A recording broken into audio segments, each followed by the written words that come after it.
Hi guys, this video is about us losing, or me losing my mother, and why I will continue to upload videos bringing awareness to chronic illness. So if you are interested in watching this video, which is going to be a little bit long, then keep on watching. If not, switch off. But yeah, you might like something that I say, I don't know. But anyway, yeah, I thought I'd just give a little intro. So yes, the loss of my mum, which was so great, massive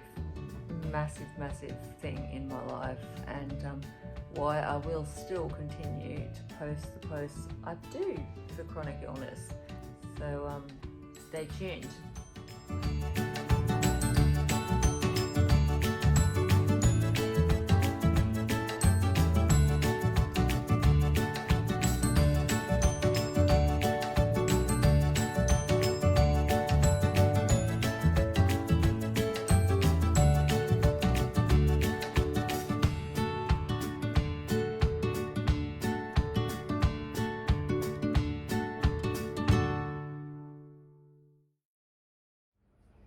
Hi Blossoms, it's Tracy here. I will give you a life update at the moment, like what's going on. My family and I have just experienced the worst thing possible for us, and that was 2 weeks ago. My beautiful mum passed away and left us.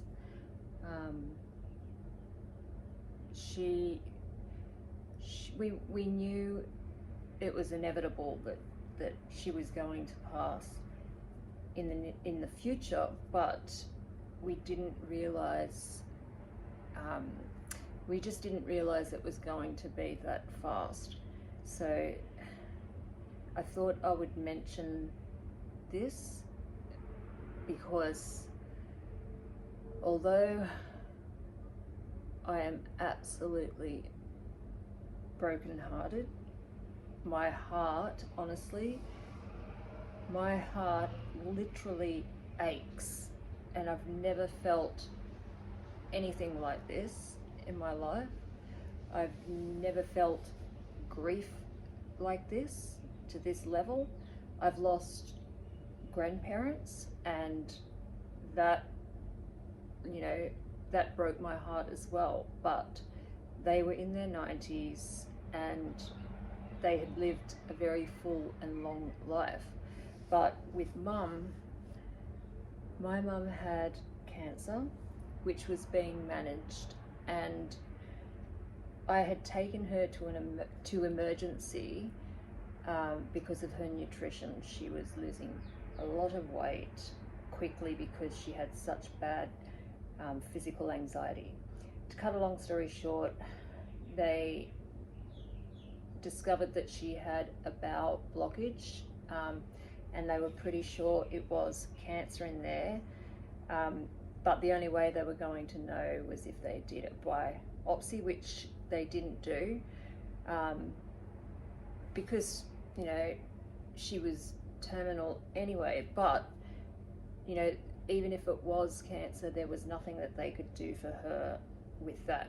So she was sent to palliative, and when they told us that, that's when we knew that that was going to be the end, and it was going to be coming very quickly. Before we found that out, she was in hospital, and when I had taken her, it just happened to be that she had a high temperature and an infection, and she needed IV antibiotics for that. Sorry, I'm trying to get through this without crying. You know, when you're trying not to cry, your throat aches. I don't want to cry because I'll end up with a terrible migraine. But, you know, before that, and they were giving her IV antibiotics we just assumed that once that was under control, she was going to be coming home with us, and it just did not go that way at all. So those last 6 weeks when she was in palliative, I was so lucky that I was able to stay there 24/7 with her and give her emotional support, help her do things, just keep her company so that she wasn't anxious. And those 6 weeks were extremely rough. And to give you an idea, a lot of people are close with their parents, very close with their mothers. My relationship with my mum, we were best friends as well. Because she had to mother me for a very, very long time, even into adulthood. When I was a teenager, I had extreme depression and PTSD, and I did have anorexia when I was a teenager. So mum was constantly caring for me in one way or another, and when it came to the physical issues with my medical stuff, she supported and helped me tremendously, and her loss is something that we as a family haven't yet been able to get our head around. It's extremely difficult. We had her funeral on Monday and it's Saturday today. It was a lovely service, and the week afterwards, mingling with people that have known mum throughout her entire life. All in all, if you think about funerals, it was pleasant and a lovely send-off. I don't know, I'm pretty sure I will never get over this. I will never get over losing my mum 20 years earlier than what she probably should have.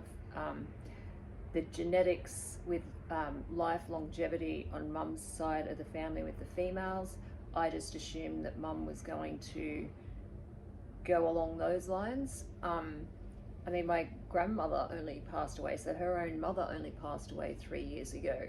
So, it's just, it's something that eventually in life it's going to happen naturally, but just being slapped with that the other week, and slapped so hard in the face basically with the reality of what she was going to go through and what we as a family were going to do, or how we were going to treat each other afterwards in trying to support each other, and with time maybe get through some of that grief. But at the moment, yes, it is very raw. And one thing I will continue to do is to post my updates with life, with my illnesses and all that stuff. And the reason I will continue to do that, consistently, is because mum knew how important it was for me to bring awareness to rare or invisible illnesses, and doing it over social media.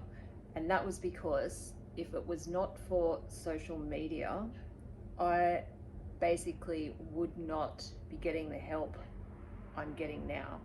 I wouldn't even know that I have gastroparesis and Ehlers-Danlos syndrome and POTS and all that. It was through social media and watching other people and listening to other people's stories and on Instagram and YouTube that actually helped me in deciding where I had to go to try and get investigated with my health. So mum knew how passionate I was about that, because I had spent the year before my diagnosis, the entire year, in and out of hospital, doctors saying it's just your anxiety, even saying it's your eating disorder that you had when you were a teenager. And they couldn't have been more wrong. So it got to a point where I thought I was going to die from starvation. I had lost so much weight, and Mum was watching me as my health declined as well. And so bringing awareness to illnesses like mine is extremely important to me, because I don't want other people to go through what a lot of us with these chronic illnesses have to go through with the medical system. We get kind of, I don't know, everything gets looked over, things get blamed on other things that aren't the case at all, and basically you end up with medical trauma because of the way they treat you. So yes, I will continue to do what I do, in the hopes that at least if one person, even just one, sees something that I have written or have done a video of, and then if they see that and then think, wow, I've got things that are similar to that, like, that's how it went for me anyway. So that is why I will consistently continue. So I just wanted to let you all know that yes, at the moment, we are struggling, and it's a real challenge to try and come to terms with, such a loss. And I mean, it's very, very, when something is extremely important and very much loved, if there's a person like that in your life, then it's very, very hard to deal with the aftermath of once they leave us. So I will just leave it at that at the moment. I'm probably not speaking all that well, but I just wanted to put it out there that, if you see this and then see me continue to do other posts, I don't want you to think that, I've just blown off everything to do with my mum, because my mum was my world. We were both very, very codependent on each other. She needed me as much as I needed her. So I don't want anyone getting the wrong idea and thinking that I've gotten over this and forgotten about her, because that is completely impossible. But I will continue to do what I have set out to do when I first started talking on social media about all this stuff. So yes, I will just say so long for this video, and what else can I say? There's not much I can really say, but my next post will most likely be, I'll be going into hospital on Monday, and I will video that as well to tell you exactly what I'll be having done, or what they will be doing to me in there. Anyway, I'll wrap that up, and I hope you are all, doing relatively well. And I'd love to see any comments of people, and letting me know how you guys are all going in your lives. So Tracy out for the time being. Bye guys.